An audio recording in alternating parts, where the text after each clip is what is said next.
Hi. So my name is Bryan Macoleno. I'm currently a senior at U of I. I'm majoring in community health and concentrating in administration and rehabilitation. After my college experience, after I graduate, I would like to first go into rehabilitation. And after that, like after going into rehabilitation, I'm thinking about coming back to school, studying a little bit more, getting my master's, and going for administration. So now I would like to ask you, like in about a minute, tell me about your current or previous caregiving situation, and then I can keep track of the time. Okay, so my name is Denise and I helped my parents. I helped my dad for just about 20 years. He died in July of 2023. And I helped my mom for 7 years and she died in August of 2022. Hmm. So, which of the 17 caregiving systems did you navigate the most during your experience? Yeah, nervous and workplace. I actually always forget that I was working through this whole caregiving experience. I don't know why I forget that, but workplace, nervous, community, social, relationships. And you know what? And I also think spiritual, which I had Hmm. overlooked as well. But my parents were very much of participating in their faith. So a lot of what we tried to do was keep them connected to their faith. And I guess in many ways, I was trying to connect to my faith that I was going to be able to make it through. Hmm. Provider, payer, oh, narcissism. That is Hmm. unfortunately a genetic trait in my family. We have a lot of narcissists, and then the systems are set up to be narcissistic as well. I think those might be the big ones. Hmm. And then, can you tell me about one or two situations that had required you to navigate like these type of systems? Yeah, so I have a diagram. And this actually is a situation that I'm not sure I've ever really talked about except with one of my siblings.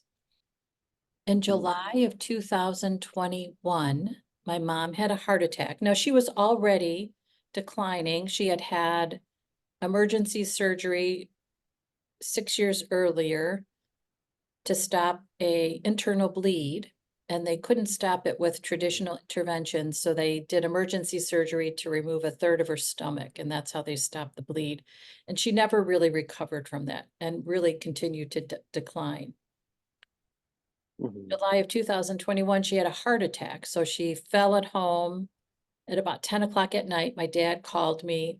I went there. I couldn't get her up. We called 911, went to the emergency room. Then, just about at midnight that night, we had to make a decision about any kind of treatment for her, like a echocardiogram or I don't remember what it was.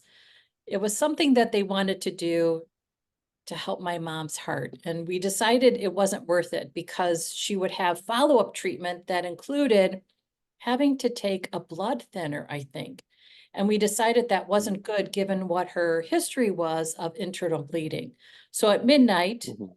I called my brother, and he and my mom and I and the cardiologist decided to decline treatment. So my mom returned home and she was obviously still really declining because of the heart attack. And my dad was helping her with help from, at that time, a nephew as well as myself. But we couldn't be there all the time. So my dad was doing cooking and helping my mom. And he called me, or maybe he texted me, maybe about a week after my mom returned home. And he said, I can't keep caring for her. Hmm. So I went to their house, to their apartment to talk it out. I talked it out with my dad.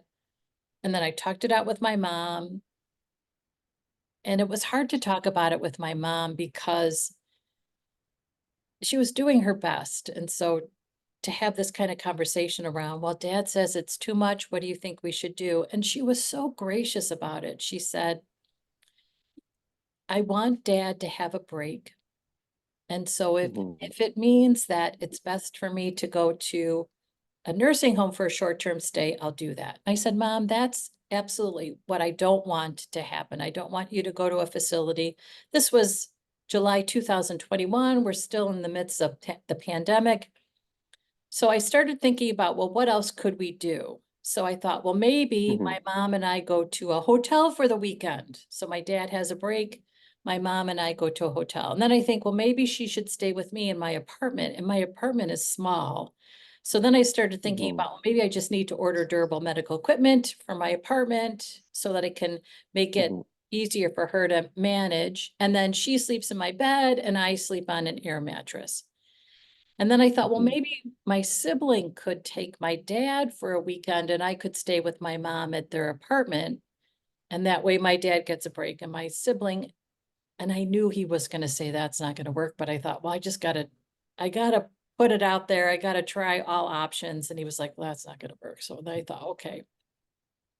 So then I went back to my parents' apartment to talk it out with them. And I said to my mom, Mom, why don't you come and stay with me for the weekend? I'll get some equipment so you have what you need. I'll sleep on an air Mm-hmm. mattress and then dad could get a break. And my mom was like, oh, that sounds so nice. How about that? And my dad said, you guys are making me feel so bad. No, no. So he felt so guilty about it that he said, no. No, I'll just figure it out. I'll just figure it out. And Mm-hmm. ultimately, what happened that completely changed everything is just about 10 days later, then my brother died unexpectedly. So, what I drew are actually little teardrops from my dad and me and mom to my brother. And after my brother died, it changed everything in terms of what was possible. So, we never had a conversation again about whether or not my dad could manage. It was just, we are going to manage. And from my perspective, that was always going to be the case. We weren't going to have my mom in a rehab facility, especially during the pandemic. We were just going to make it work. We were just going to manage. And I think maybe Mm-hmm. for my dad, maybe he just had to express it. I can't do this. I can't do this. And for us to listen to him and think about other options in order for him to think, well, maybe the best option is that we just figure it out at home. I can continue to do it because we never had a Mm-hmm. conversation again about that then after my brother died. Yeah. And So then I'm not how sure. did you feel during, Oh, oh, go ahead. I'm sorry, oh, Brian. Go sorry. ahead. Go ahead. And then like during the situation, how did you feel? Like what feelings were you experiencing during this? Well, I was frustrated with my dad.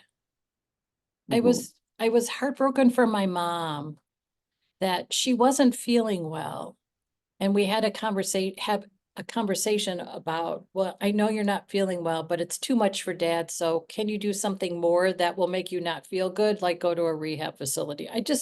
It felt terrible. I felt terrible. And you know what? I felt like my parents' marriage counselor in many ways, trying to figure out what's the way that my dad feels like he can manage and my mom can stay home. That's what I wanted. That was what was most important. That was my priority.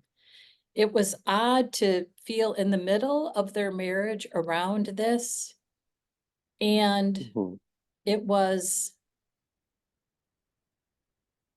it was just stressful to figure this out. What's the solution? So my dad gets a break and my mom receives good quality care. And I guess the other piece of it is I Mm-hmm. I felt so sad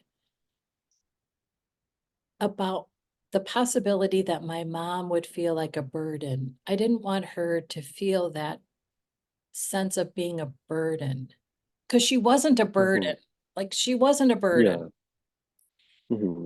And it felt heartbreaking to have any kind of conversation where she could think that. So I guess the emotions would be it was heartbreaking, it was stressful trying to piece this together to figure out how do I make two things happen? My dad get a break, my mom still stay in a good place. And I guess it was Mm-hmm. frustrating that I couldn't quite figure out what the solution was. And then of course then my Yeah. brother died and it was just a tragedy. really. Yeah. You're super strong for going through all of this and managing everything. What helped you cope during the situation? You know what it was? I felt like I really needed to be my mom's advocate and her ally. Hmm. And keeping that first and foremost in my mind was what helped me maneuver through it. I wanted my mom to feel like she had someone who was her ally and her advocate. And I felt good about being that person for her. So that helped me maneuver through this to figure out what could we do? How could we help and support? Mm. And then after this particular experience, like navigating this type of system, what would you have loved like to do that like would have helped you? Like if you can go You know back. what? I probably need a little hotel stay for myself. I think, just a little change of scenery because you do get Hmm. so the Hmm. environment of caregiving is such an interesting experience because it does feel like an environment. Now it's just emotions, but the environment of the emotions Hmm. of caregiving feel like they're just swallowing you up.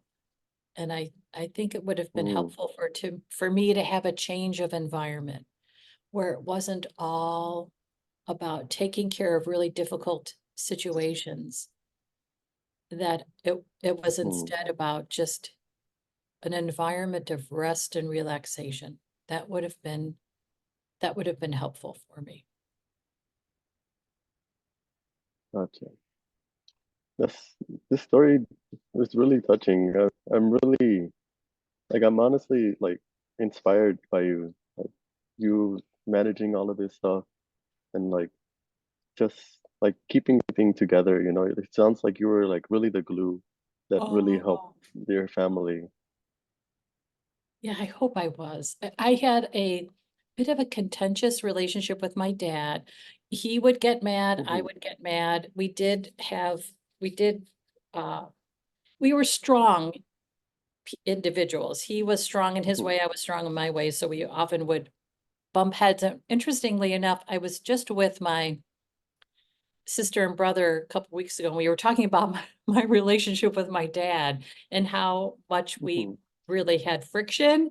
And I was the only one, Hmm. like everybody would talk about how difficult my dad was, but I was the only one that said, Dad, you're being really difficult. Let's figure something else out. You have to help us. Everybody else would be Hmm. like, oh, Dad, you're easy. You're not difficult, but they would be saying something else to me.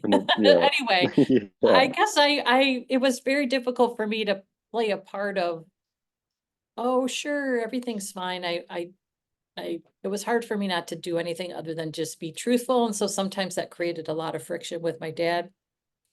And with my Hmm. mom, I just really loved taking care of her. She was, Hmm. she was a Spitfire, and I really loved taking care of her. That sounds great. You're really brave for taking up that role. I know it could be easier just to like go with the flow and try to like please everyone, but sometimes, you know, you just need someone to say the truth and like just have, you know, that type of different perspective. You know what, Brian? Thank you for that because I have a tendency to be a people pleaser. And so you were helping me see Hmm. that I actually wasn't a people pleaser in my caregiving role, like at all. Hmm. I really didn't have that enter into the equation. In many ways, Hmm. I was the one that always was trying to get people to stay in the truth. My siblings sometimes were a little slow to process what was happening. So I was always like, we got to stay truthful about this. And for instance, with my Hmm. parents, they were always like, well, we don't need help. And I would be like, well, I know today everything is okay, but tomorrow it's not going to be. So let's think about how we could add help today so we're ready for tomorrow. And they never wanted to do that. So I hmm was always trying to keep them on time with adding in help, and they always were behind, which was a hmm struggle, but it's okay. It worked out. They're in heaven. I think of them happy in heaven, and that gives me great peace. I'm so grateful for that. I'm so glad you shared the story, Denise. And I'm sure like thinking back, it's probably been such a long road. And like if it wasn't for that, I'm sure like you putting in these type of like perspectives really helped them be prepared for the future rather than like trying to figure it out at the moment. Yes, yes, yeah, absolutely. This was so nice, And then Bryan. Thank you so much. Did I miss any questions? Do you have any other questions for me? I think that was the last one. And then at the end, and I invite them for a 50-minute consultation, right? Or with the certified caregiver. I share the Yes, link. yes. So I just hmm want to mention to those who are watching our interview, Bryan would love hmm to interview as you as well to hear your stories. And as a thank you, you can schedule 50 minutes free with one of our certified caregiving consultants to receive more support, to have to talk out a pressing problem, to create a plan for a worry. So when you meet with Bryan, he's going to go through the interview just like what he did with me. And he's so nice. He's going to say nice things to you, like he just said to me. You're going to feel so good.